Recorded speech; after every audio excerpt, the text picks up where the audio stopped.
പല്ലുവേദനയും തലവേദനയും മനുഷ്യനെ അസ്വസ്ഥനാക്കുന്ന രണ്ട് രോഗങ്ങളാണ്.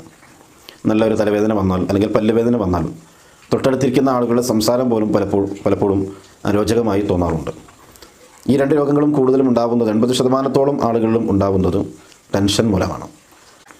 പരിശുദ്ധ ഖുർആനിലെ സൂറത്തു തകാസുർ, ഈ ചെറിയ സൂറത്ത് ഓതി മന്ത്രിക്കുകയാണെങ്കിൽ തലവേദന ഇല്ലാതാവുന്നതാണ്. 3 തവണയാണ് നമ്മളിത് മന്ത്രിക്കേണ്ടത്. അത് 2 രൂപത്തിൽ ചെയ്യാം. ഒന്ന് സ്വന്തമായി നമുക്ക് വേണമെങ്കിൽ മന്ത്രിക്കാം, അതല്ലെങ്കിൽ മറ്റൊരാളുടെ സഹായത്തോടു കൂടി മന്ത്രിപ്പിക്കുകയും ചെയ്യാം. രണ്ടാമത് പറഞ്ഞതാണ് ഏറ്റവും നല്ലത്. സ്വന്തമായി ഒരാൾ മന്ത്രിക്കുകയാണെങ്കിൽ അവൻ്റെ വലത് കൈ എടുത്തിട്ട് മുർത്താവിലേക്ക് വെക്കുക. ഇങ്ങനെ മുർത്താവിൽ വെച്ചിട്ട് ഈ സൂറത്ത് 3 തവണ ഓതുക.